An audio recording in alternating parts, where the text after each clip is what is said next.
And these messages would pop up sporadically over the next 10 years, all asking around the same question of what happened to Bella in the Witchwood. Murders, mysteries, unexplained stories, and our family's crazy opinions on them all.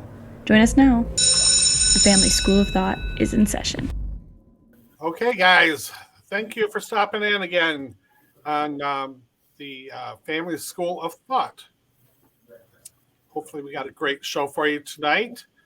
Let's get started with, I'm not going to ask weather for anybody. How about that? Okay. Unless you guys are dying to tell us what the weather's. I think it stays about the same week to week. So. Okay. All right. Okay. Let's get started. Jesse, you got some fun facts for us? I do have some mental floss, amazing facts for you. We're getting down to the end of the year, so we only have a couple more weeks of these. So the value of the tea that was tossed during the Boston Tea Party, it was so much that it could have bought 46 two-story houses and brewed 18.5 million cups of tea. Wow. Fun That's fact. A lot of tea. Yeah. Wow. A lot of tea. Wow. Another fun fact that I have for you, a reindeer's eyes, since we're close to Christmas right now, reindeer's eyes change colors through the seasons. They're gold during the summer and blue during the winter. I thought that was a really cool fact. Didn't know that. That is. They're magic. Okay. That is really good. Guess so. Cass, check that out. Some song for us. First, Cass, I want to just. Yeah. Well, so this one's gonna be. Before you get started, I have something. What? I just want to catch up with everybody on. A couple of weeks ago, you were going to go to a Patti Smith book signing. Oh my gosh. But then you found out it was a concert, not a signing. And so I gave you an assignment to go to that concert and connect with her daughter, who could get you backstage with her to have her sign a book for me. And I'm just wondering where you're at on that. I'm going to say the book is signed, but it's not going to look like her actual signature. She wanted to do something special for you. Yeah, don't try signing this book yourself. No, it didn't happen at all. I know you're just going to surprise me for Christmas. So I'll be waiting patiently. Okay. Oh, it'll be a surprise. Keep waiting. Trust me, I've already told everybody it's a secret that this is what's coming for me. So everybody is in anticipation of this book. Okay, on with this week's song. I know you're getting the book. I don't know if it'll be fun. So this one is going to be seasonal because it's Christmas time. And so it's probably the most famous creepy song in the world. And it is Frank Loesser's Baby It's Cold Outside. Baby, it's cold outside. Baby, it's cold outside. But baby, it's cold outside. It's still a great song. And a lot of people, it's a good song. A lot of people will either claim that it is very creepy and rapey, or they're saying that it's ironically like that, and both parties are just kind of going against societal norms. But and a lot of people said that like this controversy is very new. Definitely during the like Me Too movement, it became a thing, but that's actually really untrue. It's been kind of looked at for a long time. And actually it was written in 1944. And by 1949, it was pulled from NBC's radio for having racy lyrics. Really? So it was pulled back then. And then, it was pulled from the radio then. In 2004, it was actually the Canadian National Post called it an statutory rape. So it's been for a long time, people kind of have been calling this song out. It was, like I said, it was written by Frank Lesser, and he actually wrote it to be a duet with his wife. So it's him and his wife singing this. But still, it's very clear that one of the parties wants to go home and the other party does not want them to. So I stand by that it's kind of a creepy song. Well, all right. It's a creepy song. Shall we play it on Alexa? It's a creepy song. It's really creepy if the girl is in the shower singing it, and the guy is sitting in the bathroom singing along. Yeah, exactly. If he just comes into the bathroom and sings it with her. But yeah, even like a lot of people point out that there's a line in the song that says, "What's in this drink?" Yes. Yeah. Yes. When you seen it in the movie Elf, Mm-hmm. I mean, I don't even talk about the original movie it was in because guys wouldn't even know what that is. But in Elf, you're singing it in the shower. Uh-huh. It is awkward, but you weren't thinking about she's getting raped, were you? In Elf, no. I was thinking about the fact that she's naked in a shower and a man shows up. But also, if I was naked in a shower, in a public shower, naked, and some guy starts singing, I'd be pretty freaked out. And she was pretty freaked out too. But Buddy the Elf was just completely naive to the situation, and she was freaked out. I remember her freaking out. Yeah. It wasn't like a full-grown man. But she didn't know that. It's a grown man. It's a grown man to her. It's a grown man who believes he's an elf. Okay. That makes it worse. The movie's great. Okay, it's a classic. Because technically, he's not an elf. Like that's the thing. That's the point of the story. Is he's not an elf. Okay. All righty. Well, your song of the week is "Baby It's Cold Outside," and it's always been creepy. It's always been creepy. There was some movie, I feel like it came out last year, like a Christmas movie that came out last year, but I can't remember what it was. I do. It was like the traditional, like, oh, I need to go home and see my family, but I don't want to go alone because they think I'm a loser. So they bring, somebody to pretend to be a boyfriend or whatever. And she talks about hating that song, but then he sings it to her, but he changes the lyrics to be like, okay, it's time to go. And she's like, no, but I want to stay. I can't remember what the movie's called, though. That was helpful, right? That was a good story. Was Julia Roberts in the movie? No. Yeah. No. Yeah. Actually, now that you say it, I think Emma Roberts is actually the main girl in the movie. So I don't know if it makes that any better. But I will say this. So Julia Roberts' niece. Yeah. I tell this to Michelle all the time, and I've told your mother this a lot of times. So we literally teach our daughters to watch these movies, to idolize, to romanticize about these movies, that it's a bad person really kidnapping some innocent damsel in distress, and they fall in love. And it's like every Disney movie, you mean?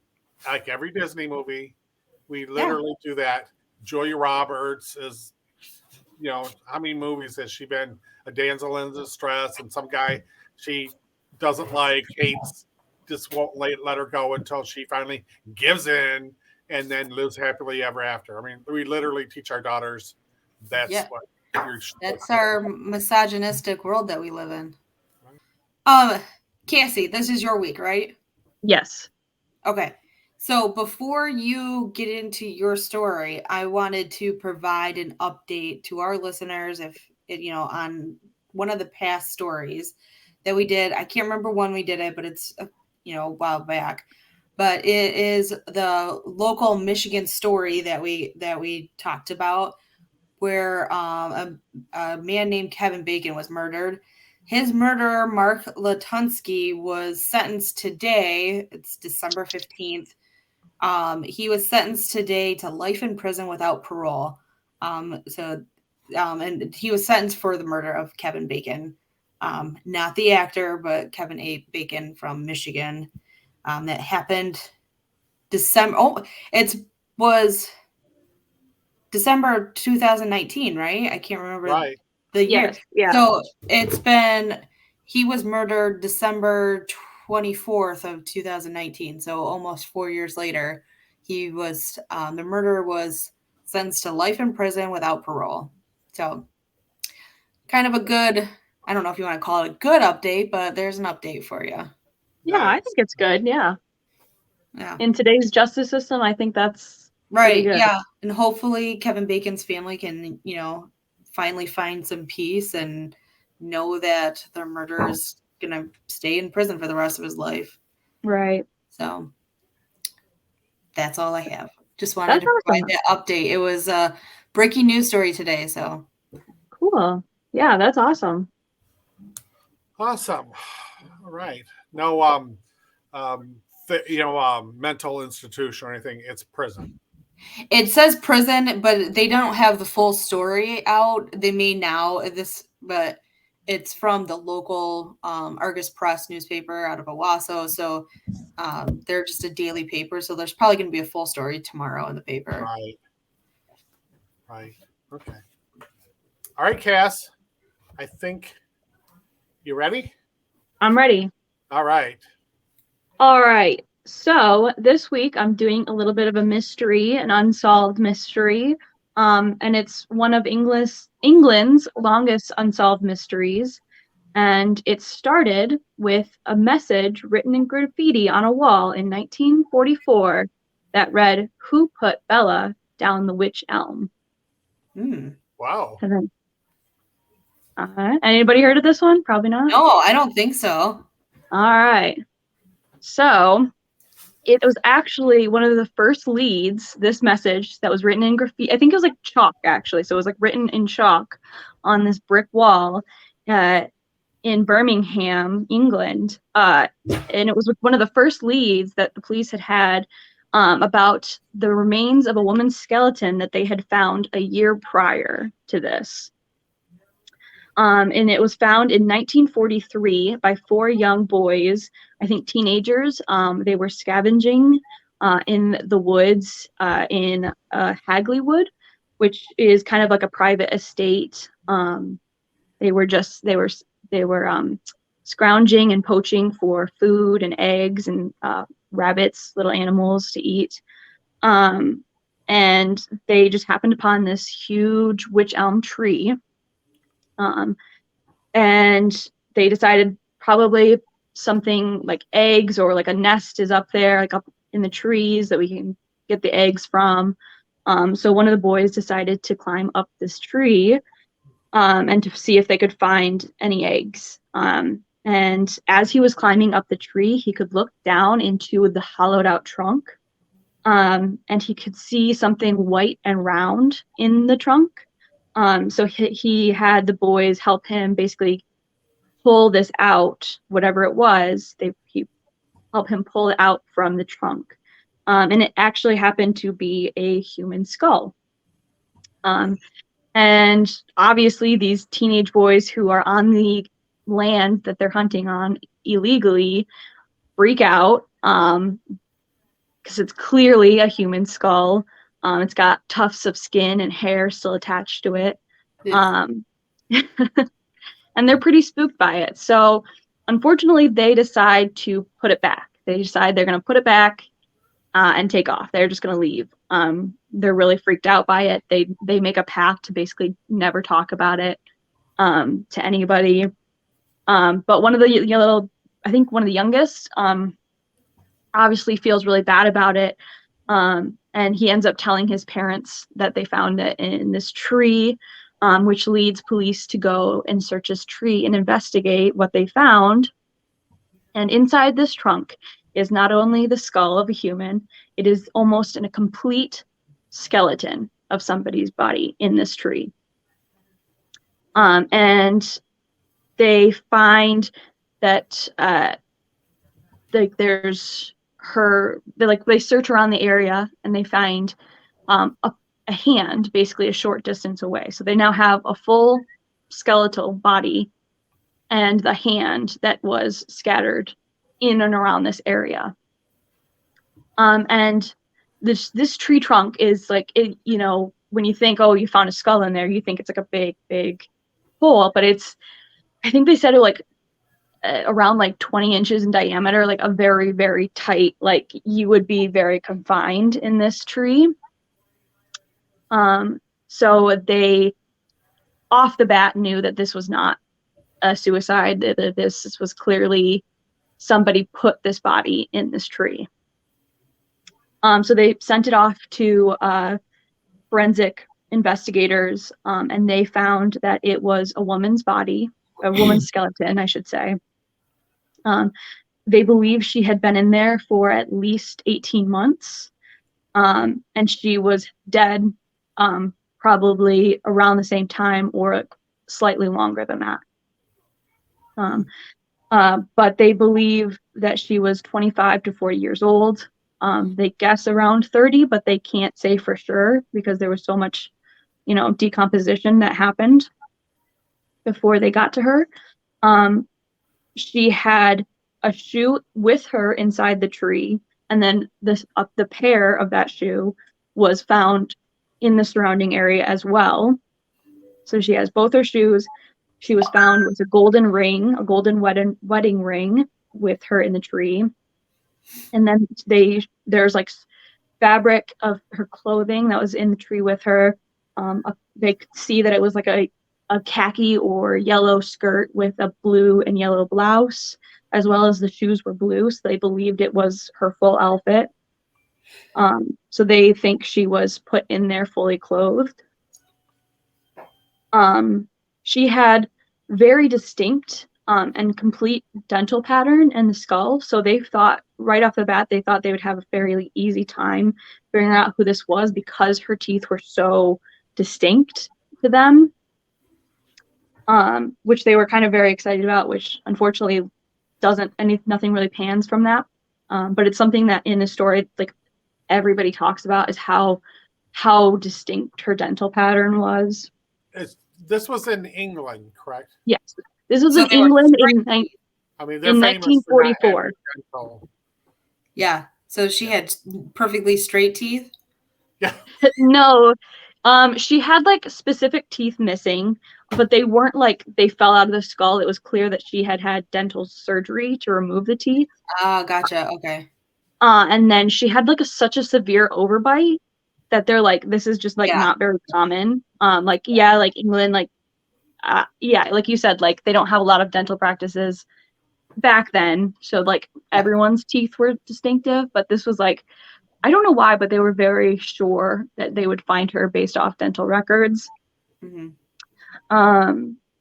But unfortunately, this is 1944. 1943 is when they found her, which is, still in the midst of World War II. Mm-hmm. So you have missing women in droves. And so basically they have to go through like a woman after woman to figure out if she's related to the person that people are searching for. And there's a lot of unidentified missing people. There's a lot of unregistered missing people. There's just so much going on in England at this time that it's so hard to find a missing person. Even if you have dental records, which unfortunately doesn't pan out. None of the dentists she has no records in like a dentistry. There's no records of her, even though they're sure that her teeth are pulled through surgery. It wasn't anybody in England that gave her the surgery. The medical examiner found a strip of taffeta, so like kind of like a clothing fabric, in her mouth once they got her into examination. And so it was like one of the first clues that they really said, like, okay, this is probably strangulation. This is probably a murder. And it was like, I can't remember like what the fabric was, but it was nothing that was related to the clothes they found her with. And another thing was that because the trunk was so small, because of the way it was shaped with the tree, they do believe that she was either placed in there alive or shortly after her death, because they think that she wouldn't have been able to fit in there with rigor mortis set in. So they don't believe that they killed her and then like waited to put her in there. So okay, that was me heebies jeebies about yeah. being in there. I was thinking that the whole time you were saying it, like that's like my number one fear, to be like, Yeah. Well, find like yeah. that. They do believe that she like the idea that she was put in there alive wasn't like she was put in there alive and she struggled. She was like about Dead to or die almost dead. or Yeah. unconscious. But yeah, like it wasn't like she was aware she was being put in there. Good, because Or she never like woke up in there. She never struggled in there. Which was another reason that they didn't believe it was like self-inflicted or an accident, because there was no clear sign of struggle inside the tree trunk from her. Okay. Like I said, they searched for her identity for almost a full year with no leads, no indication of who this woman might be, if she was a missing woman. They believed, like I said, that she had died with a year prior. She'd been in there 18 months, maybe even 2 years prior. They think that I think they kind of roughly got it around to October of 1941. But I've also heard December of 1940. So it's kind of, they're not too sure, but somewhere around 2 years to 18 months in the tree. Case went cold for a year until 1944. In the surrounding area of Birmingham, overnight on this wall of a building, the graffiti is written, "Who put Bella down the witch elm," which is the tree she was found in. She was found in a witch elm. So almost immediately and I think even the message, it said, "Who put Bella down the witch elm in Hagley Woods," which is where this woman was found. So police automatically believed that now they have the name of the woman, at least. Like they have an identity of the woman. They don't know what happened to her, but they have the name Bella related to this woman that they found in a witch elm in Hagley Wood. And these messages would pop up sporadically over the next 10 years, all asking around the same question of what happened to Bella in the Witchwood, what happened to, I think they even say Luabella, so like Lueball or Bella, but they all revolve around what happened to this woman. And they still cannot find any evidence of anything happening. They don't know who killed her, why they killed her, why she was put in the tree, what happened to this woman, like why did this all happen, why does nobody know what happened to her, and why is somebody asking about it? Like that was like a big thing of like, they obviously know who this person is, so why are they asking about it? Why do they know about her? Why do they know her name? All that stuff. And up until, so from 1944 until 1953, these messages all pop up. They're written in they think the same handwriting, that everything is spelt the same, which is kind of, so the witch elm that they're talking about is spelled W-Y-C-H instead of W-I-C-H. Everything is spelt correctly. All this spelt all the same handwriting, same chalk, and same basically, just there's nothing particular about the graffiti. It's literally just these questions basically. And then in 1953, police arrest a man that they think is responsible for these messages. I think they find him writing a message or something along the lines. Some reason they know he's the person who's been writing these messages. And so they ask him, like, what's going on? And they question him. They question him about Bella's death, why he knows about Bella's death. And apparently overnight, they basically rule him out as a suspect to her death. And they don't believe he actually knows anything about what happened to her or her identity. They don't even think that Bella is her real name anymore. So now all the evidence they've had over this 10 years of these questions being asked, they don't even think it's related. Well, they think it's related to the skeleton being found in the tree, but they don't think it's actually related to her identity at all. And so they are basically starting from scratch again. But still, so they catch this guy. He stops writing the messages. But for the next 40 years, until 1999, this message sporadically comes up all around England, all around the Birmingham area. Who put Bella down the witch elm? Who put Bella in the witch elm? Who put Bella in the witch elm? It's everywhere, basically. And it's like still on everybody's mind what happened to this girl. And to this day, they have no clue what happened to her. They don't know who she is, why she was there. Everything that they believe is theory. There's no identification for her. And somewhere along the line, her skeleton went missing. So anything that they could have gotten from DNA, anything they could have gotten from clothing is gone, because her skeleton just disappeared and they don't have it anymore. So there's really no way to close this case. Is there a reason why all the skeleton and stuff was lost? Was it because of World War II? And maybe. So that's the thing, is it doesn't seem like anyone thinks it's a nefarious reason. They think it was just kind of lost to time, they don't know exactly when the skeleton went missing. So they have no real, evidence for this case. But there's theories abundant, and I'll go over basically the biggest ones, the top 5, basically. So when these messages started popping up and her name, or, I'll continue to call her Bella. Yeah, basically with the name Bella, they were searching for any missing woman named Bella in the area. One woman that they found was a young sex worker who was known as Bella. And she was known to frequent Hagley Road right near the woods. She was reported missing in 1941, which would have basically lined up with the timeline.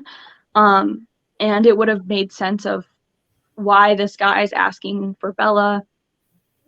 But they couldn't really fit the two together. There was no identification of the two together. So it's kind of one of the more clear cut theories, but it also there's no evidence that it's real. The second one, of course, it being the middle of World War II, there's a theory that she was a spy, that she was a German spy, named Clara Borlée. Clara's lover, Joseph Jacobs, was a spy who had been captured near the area. He had attempted to basically parachute into the area, but broke his leg in the landing and was captured. Upon his capture, a picture was found on his person of this woman named Clara. He said that she was a German actress and cabaret dancer who was being turned into a spy for the German forces. Unfortunately, Jacobs was put to death in 1941. And so we don't really know what happened to Clara. He said that she was going to be sent to England, but there's no indication, there's no records of her being sent to England. Obviously, with a body being found inside of a tree, people think that she parachuted into the tree. But again, that doesn't make sense because there's no real struggle from her inside that tree. Mm-hmm. And I'm sure that the likelihood of that is 1 in a million of her actually landing inside this tree. A lot of people are pretty unconvinced about this theory, because Bella, who was found in the tree, barely stood at 5 feet tall, and Clara was said to be around 6 feet tall. So there's a whole foot of difference there. That's a big difference. Big difference. But again, people were well, because she's a spy, she could have been, put in the tree, found out that she was a spy, put in the tree, whatever. But this is one of the only theories to be disproven. Her body because, could have, as she went down the tree, her body. Right, like if she fell in the tree, kind of like scrunched up. Yeah, right. Maybe, I don't know. This one actually was disproven. It's one of the only ones that was disproven because a death certificate for Clara Bauerle was found in Berlin, and it was for December of 1942, which would have been a full year after Bella was pronounced dead, basically. Like her death timeline was a year before that. So this one was disproven, but it was like one of the biggest ones of the time because of the war. Like everyone was afraid of spies. You're finding missing people. It was like one of the biggest ones for the time. Another one that of her being a spy came in around 1953, which this one is kind of strange because it's another woman named Clara, but her name is Clara Bella. So it's basically Clara and Bella put together. Right. But this is Clara Bella Dunkers. She was caught up in a spy ring, supposedly, and basically was killed for knowing too much. Not much is really said about this one. It kind of, to me, when I was reading it, seemed a little bit like an urban legend, more than anything. Like I said, it seems odd that they're looking for a Bella. They think her name may be Clara, and then suddenly there's a Clara Bella who dies as a spy, basically. Mm-hmm. Another one that's kind of, I feel like, more urban legend than anything is in 1945, Margaret Murray, who was a known anthropologist, archaeologist, and Egyptologist, proposed that maybe Bella's death was a ritual sacrifice, basically. She claimed that the Romani people of the area had a ritual basically called the Hand of Glory, which is when they would basically separate the hand from the body and then hide it, or like put the skeleton, the remains, into nature to basically heal nature. So when you take something from nature, you've got to give it back. And so this one kind of caught a lot of attention because her hand was found in a separate area from her body, seemed pretty likely. And then there was another murder at the time, not at the time, but like in the same area, that a lot of people claimed was a ritual killing. So this one kind of really took root. But a lot of people have now in later years basically been like, this was just kind of that like satanic panic of like anything that seems out of the ordinary is automatically blamed on, especially like the Romani people. Like they got blamed for a lot during that time. It's World War II. They're, along with the Jewish people, the Romani people were one of the biggest, targets for the German people. So it nowadays, like at the time, when you're scared and you're finding a body in a tree, witchcraft probably seems pretty likely. But now we can kind of look back and be like, well, you can't just blame a group of people because you think it might be them. So this one, again, I think is more urban legend than anything, but it did lead to what I think is the most likely theory, because when the witchcraft theory was getting really big in 1953, a letter was written to police under an alias of a woman named Anne, basically saying, you can blame witchcraft all you want if you want to, but that's not what happened. You're never going to get justice for Bella, because her killer, or the reason she's dead, he is, I think she says the words like, beyond the justifications of earthly matters. So basically alluding to the fact that her killer is dead. And it's like a really long letter. You can find it online, but it's basically saying like, it's not black magic. It's not the Romani people. It was somebody who's no longer on this earth. And so you need to basically give it up because he's the only one who knew her real identity, and he is no longer with us to tell us who it is or what happened to her.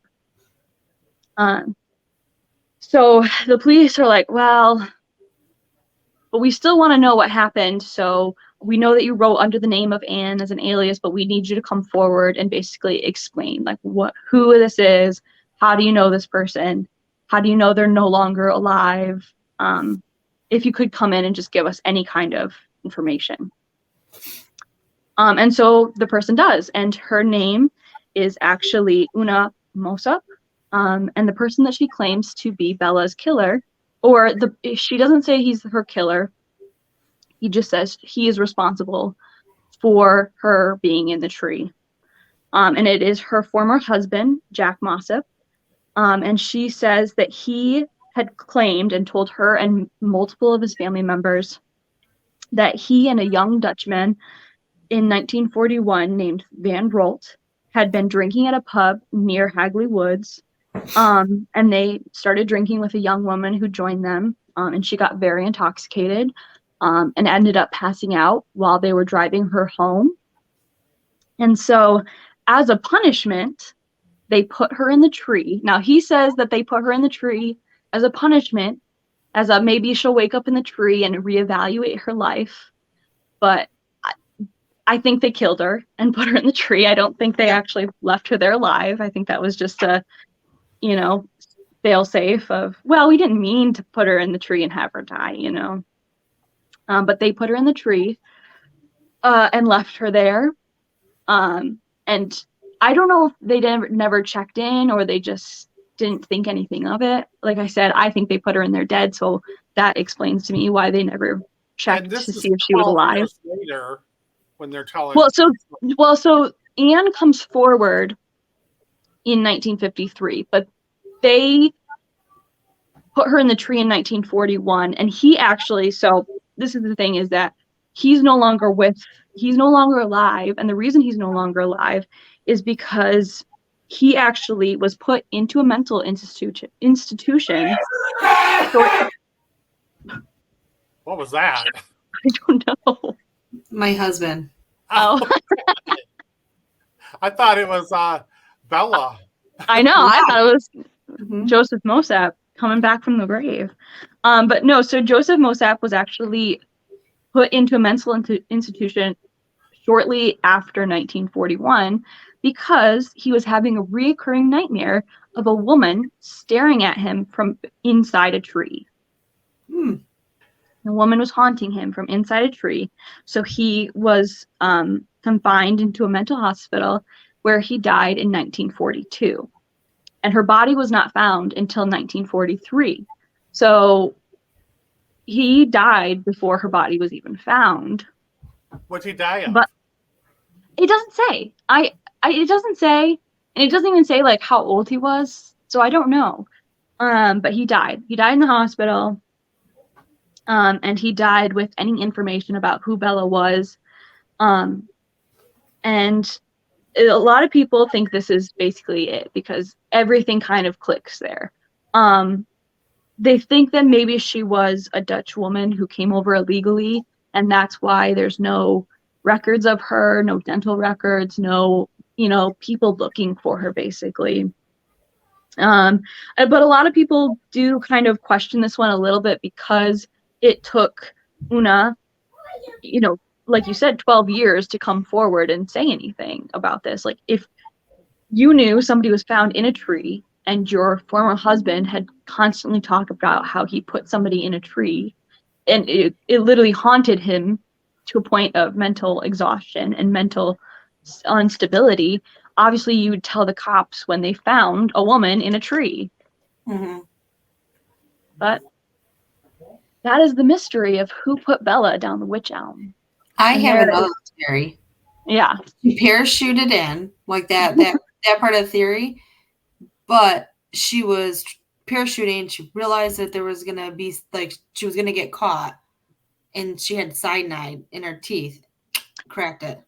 That's what, when you see, so there are pictures of her skull, and when you see her, like her teeth, the one that is missing is like a front one, which it kind of does to me. It literally looks like somebody like pushed out cyanide. Yeah. So it could be. That's like the common thing is that even with the like Joseph Mossop or Jack Mosep, I'm sorry, Jack Mosep and Von Rolt, they think that they could have even been spies, and they killed her because she was also a spy, and basically they all got in too deep, basically. So they think that there's a lot of theories of her being a spy. Yeah, I think that, I mean, if there's so many theories of like the same thing, it's got to be somewhat true. Right. Yeah, so but the thing is I think it could also be true, but it's also one of those things where it's World War II. I think it's the same thing that happened with the Cold War, where it's like anybody who seemed suspicious at the time. Right. That's just your first guess. Yeah. And plus, if she parachuted in, they would have found a parachute there at some point. Right. Yeah. That's kind of what I was thinking too. But And I just wanted to throw it out there. She was wearing a skirt and a blouse. I don't think maybe you're shooting. There is a theory that what happened there to is the a guy theory that that was, basically she was trying to hide from an air raid, or maybe even German soldiers. That's what I was thinking. Yeah, and like she got in the tree by herself. You know, that is just frightening. Like to get in a tree trunk. Well, not everybody's super claustrophobic. I know, not everyone's super claustrophobic. There's people who spelunk for fun. It just gives me the heebie-jeebies just thinking about it. Yeah. I'm going to be thinking about this tonight. I wouldn't suggest that you look up what spelunking is then, because you would hate it. Yeah. Mom, what were you saying? I said, well, what happened to the other guy that was with he's disappeared. So he's disappeared. We don't know if that maybe was an alias of his, if he killed Bella himself and then took off running, and basically Jack was not an innocent bystander, but basically was just kind of there, and it, obviously he felt guilty about it in some regards, but there's no there's no real trail for where Van Rolt went. But again, this is in the middle of the World War II, so a lot of people just go missing. They get killed in random places, and nobody ever knows what happened to them. And it's also at a time where you're not constantly, watched at where you go. You can't. There's no Well, and even during the war times, especially during World War II and stuff, when your family members went missing during that, it's not like you were actively searching for them. You just assumed that they were missing and dead. Right. It's not like, I mean, I'm sure people did, but it's one of those things that things happen so fast that, or you're trying to escape of a situation that you have to just run. You can't look at what's happening. No, we lost somebody. Well, that's it. It's just kind of almost the norm of people go missing every day. Right. Yeah. Crazy story. I have a question though too, and I don't know if y'all know this. So every time that Seine was graffitied, especially in the beginning, was it on a specific date, like an anniversary date, or no? It seemed to be just sporadically. It was the first guy who they caught. Mm-hmm. He seemed to just kind of randomly write it. They don't even know if maybe it was he just kind of wanted to stir people up about the skeleton being found in their town or what, but it seemed like the first couple months he would write it every so often, and then I think there was a 9-year span where he didn't write it at all, and then he started writing it again, which it could have just been him being hey, wait a minute, I totally forgot about this. What did who put Bella in this witchwood? Yeah. And then I think I couldn't find anything about it, but I remember, I swear in 2020 something happened about this story where the message popped up again, but I couldn't find anything after 1999. So I'm not sure about that one. Yeah, it's kind of weird. Well, now I'm assuming anything that's kind of graffitied about it is probably just as a copycat. Right, exactly. Right. Yeah. Well, that's why they know that he didn't continue to write the message after he was caught because the spelling of everything changed. Oh. So Bella, I think it turned to Belle. People started spelling witch like you would think, like Witch instead of how the Wych Elm is spelled, which is Wych. Right. So like they knew it was copycats because the handwriting was different and the spelling was different. They were just kind of recreating some urban Yeah, legend. right. Which that's what I think. It's like it's become kind of this urban legend in England. Right, yeah, right. Well, you know who I'm going to ask about this story? Who? Bill. Yeah. Yeah. He lives there. Yeah. Was he there in 1942? No.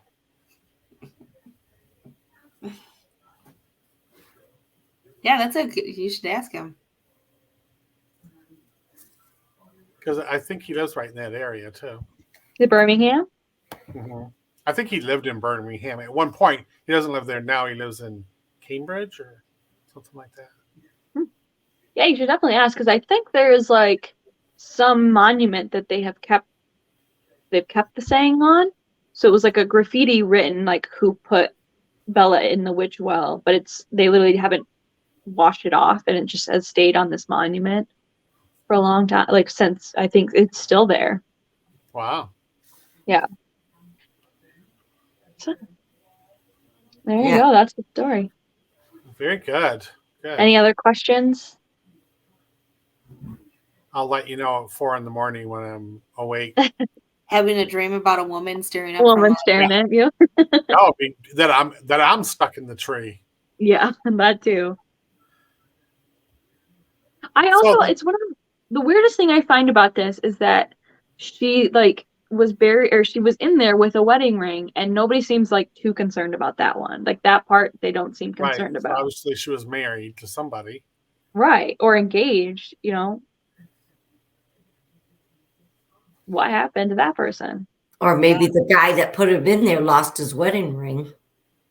That too. It doesn't say if it's like a female or male wedding ring. That girl that said that it was her husband, maybe she. Maybe I'm definitely on the search for a house psychic. I know we need to. We need to get somebody on all these. Yes.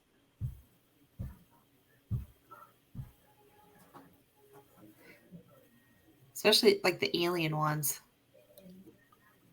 Could have been aliens. Could have been abducted.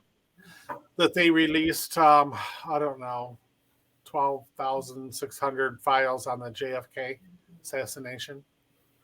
No. Just recently or within like the last couple of years? For whatever reason, Biden decided there's like the remainder, which is a very few, like maybe 600, they need to wait until June for security reasons. So like, what difference would 6 months make? It's like to be continued. Yeah. Gotta keep the suspense up because at this point I don't think there's anything in there that we don't already know. Well, maybe we'll find out who the killer actually was. I'm working on a story now. It's a hot one. Oh, hot? Okay.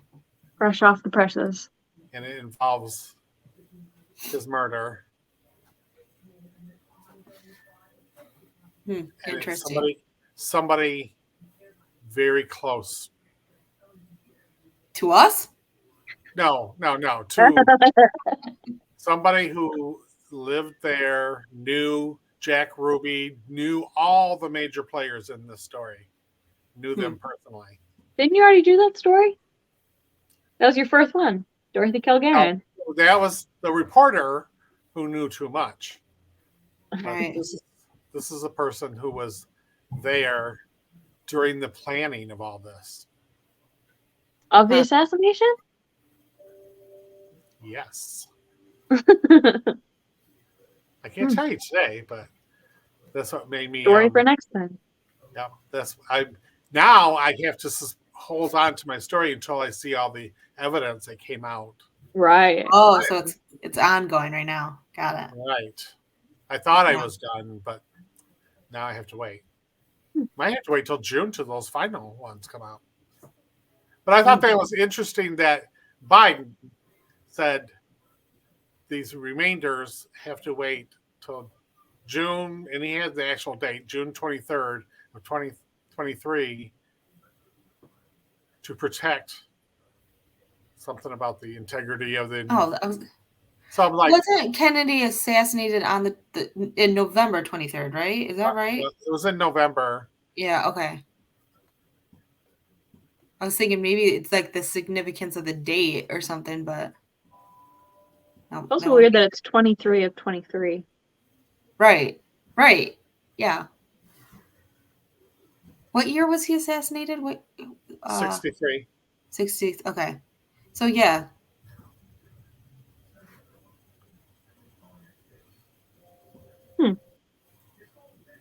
I was just wondering, like, oh, maybe that's like a significant time, but not really. I don't know.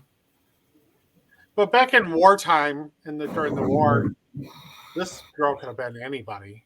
Mm-hmm. Yeah, right. That's the thing, is that is pretty much why they couldn't figure out who she was, is because there's just too many missing women, too many missing people for one person to be found, basically. Right. Because even like it's the missing people that they have are people whose family members are basically reporting them missing. They're not even counting people whose entire families are gone and they're missing. Right. Interesting. Yeah, I think the two closest maybe would have been the Jack Mosip and then Ralt, and then maybe the like sex worker, because like they said, like there was a Bella who worked as a sex worker literally on Hagley Road, which is right near the woods where she was found. Yeah. Right. Which in that case though too, like for the most part, I mean, kind of being stereotypical, but most sex workers aren't close with family members or kind of by themselves. Right. And I think especially back in that time too, that's, like she may have not had anybody. Right. So nobody could report her missing. So right. Yeah. Interesting. That is a good one because we don't get a lot from. I've never heard that one before. I was gonna say we don't get a lot from like overseas doing that kind of stuff. We guess we have heard a couple. It's one that I like knew of the saying. I knew of the saying like who put Bella down the Wych Elm, but I didn't know much like about the actual case, or like I thought it was solved for some reason, but it's not. Yeah.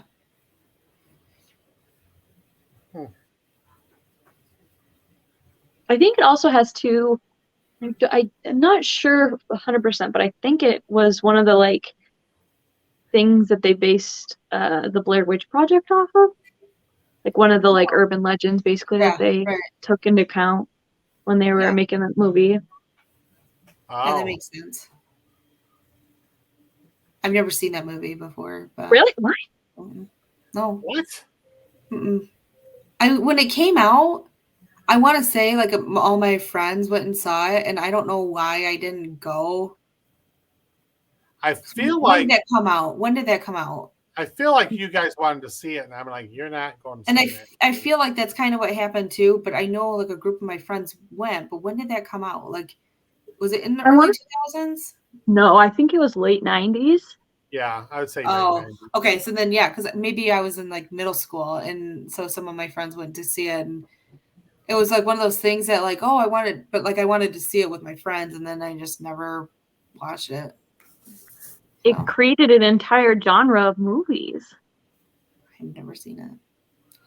And honestly, I don't care to see it. Remember the one where they were videotaping inside their house of them sleeping? Yeah. Paranormal Activity. Paranormal Activity. Matt and I went to see that one, and that one I thought was really good. It really felt like it was a real like documentary type of situation. Right. And I remember when Matt and I left, Matt's like, "Do you think that was real?" And I'm like, "No, it's not real." They wouldn't show it in theaters if it was real. But that's the thing is, so Blair Witch Project started that, and it was basically like one of the first ever found footage movies, and it was to a point where the trailers basically were just missing posters, and it was like missing ads for these the like actors. And so people thought that it actually happened. Like they thought this actually happened. This was actual found footage of these 3 college kids getting murdered in the woods. Right. So okay, so the Blair Witch Project came out in 1999.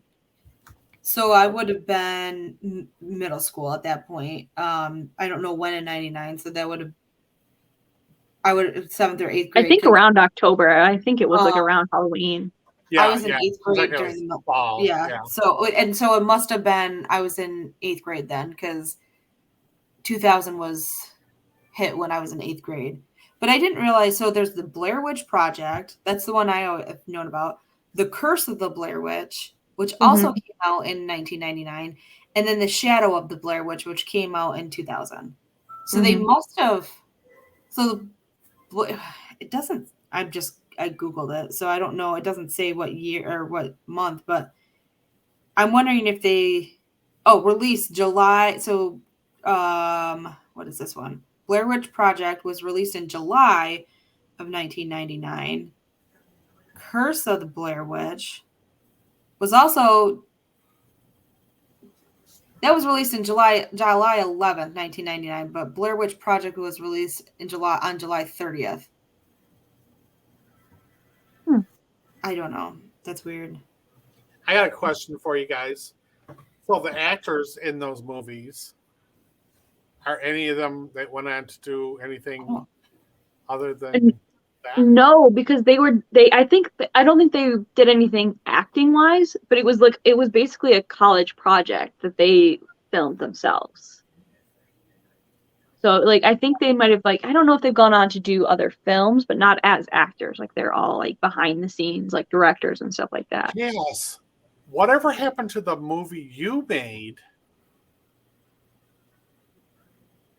Lost in the Woods. Yeah, I want to see that. I want to see that movie. I don't know where it's at, to be honest. It's lost to the years. So that was before YouTube. Yeah. Well, no, actually it wasn't. Well, no, YouTube was invented in like 2004, I want to say. Yeah, no, YouTube was a thing while I was in high school, which is when I filmed these. So there's 2. There's 2 films. Yeah. Why did you not put them on YouTube? Because I knew I would regret it if I did. Matt's on YouTube. Yeah. He's got a video on YouTube. He does? Uh-huh. Of his dance? No, that actually we don't have a video of. We have no video of that. We had it at one point. No, I don't have that dance. No, I don't have that dance. The video on YouTube is of him ziplining. I'm pretty sure it's something along the lines titled like "Grown Man Scared of Ziplining" or something like that. Because he just like screams the entire time. Okay, but go back to the talent show where he did the dance. That was not the talent show. Wait, are you thinking when he did AC/DC? No. He's thinking of Napoleon Dynamite. Napoleon Dynamite. That was our high school did the Oscars, and it was at that. Okay. And I don't know why you would remember it, because he did that his senior year of high school, so I wasn't even in high school. He practiced at our house. Oh, and I curled his hair. He used to practice at our house. Yeah, so we don't have a video of him doing that. I have pictures of him dressed up and then I had pictures because I put those sponge rollers in his hair. Somewhere is a video of that, and it might be. Remember, you did for yours a senior video of, or maybe it was just like a we were in the talent show together. Show type thing. I think our high school. I don't know about in 2000s. But our high school always films. Like they have that class. Yeah, like they've got like not even the class, but they've got that like the overhang over the auditorium. I don't know, to be honest. I have no idea. But when he did that Napoleon Dynamite dance, he was supposed to like be presenting an award with Jesse. So Jesse who? Jesse Galechka. Who mom babysits. Yes, who mom babysits for. Okay. So You're still lost. It's over their heads. She went to school with you guys? She graduated with Matt. So that video is him and her doing a presentation together. She was the only. I think I could be wrong. She was the only one that knew he was gonna do it. So because he kind of stayed hidden the entire time because he didn't want anybody to know because it was nobody. It was supposed to be a surprise. It was complete like improv. Like he told the sound guy, "Hey, like when we walk out, play this song," kind of thing. And so he told Jesse, like, "I'm gonna do this, so like you just like stand back, like just." Go out and like she went out and said, like Matt couldn't be here tonight, whatever. And then I think she ended up like introducing him, and like it was like, Napoleon. Yeah, I think so. Yeah. So if my memory serves me correctly, so it's like she was the only one on the joke. I've seen a video of this. I mean, maybe it was at the time, but somewhere there's a video of that, and we need to find that. I think so too. Matt and I would love to find it because I'm sure Jesse's mom and dad or somebody's got it. Maybe. Yeah, maybe. I have no idea. You need to ask Jesse that. Yeah. But there's a video, and I want to say it was like, how you have like you had a video like wrapped up your classes. Yeah, it's like a senior end of the year video. Yeah, senior video. Video type thing. Mm-hmm. And I want to say it was in one of those. I think it was in that senior year of Matt's because I thought it was played at his open house or something. Somewhere, maybe. Yeah, maybe. Video of him doing that dance. Maybe Matt's parents have a video of it somewhere. I know we have pictures of him dressed like that at our house, but this was him doing at the talent show or the whatever show it was. Matt really like went all in on that too. Like he practiced, like watched it over and over again. He wanted to get it so right. You think he would do that for us and let him videotape it for our show? Possibly, I don't know, but he's not a good dancer, to be honest. He really is not. I'm surprised he did as good as Napoleon Dynamite was. You know the dance. Do you know the dance, the floss? Yes. It's like he can't comprehend that one, and he tries so hard, and he thinks he's doing it, and it's not like it's not good. It's like a butt wiggle, and like his arms are just moving back and forth, like he's having a seizure. Odin could probably do it better. Oh, I'm sure Odin's great at dancing. Yeah. So. All right, you guys, we're over on time, and we're off topic. And we are way off topic, which is fine. Okay, guys. Any last words, Jess? Cass, I mean? Who put Bella down the witch elm? That's the question. Your name is literally on your... I know. It's right there. That's fine. That helps me out a lot. I don't have to ask what your name is. Only known me for 30 years, but okay. Okay, guys. Any last words from anybody? 29. Yes. Not 30 yet. Okay. Almost. Actually, it is 30 because we knew you inside. Yep. Let's get weird. That's when we got to say goodbye. We have 30 years of memories of you. Yep. Okay. There you go. All right. Bye. Okay. Bye, guys. See you next week. Love you guys. Make sure you email us at our email address right there on the screen. Down below. Bye. Bye.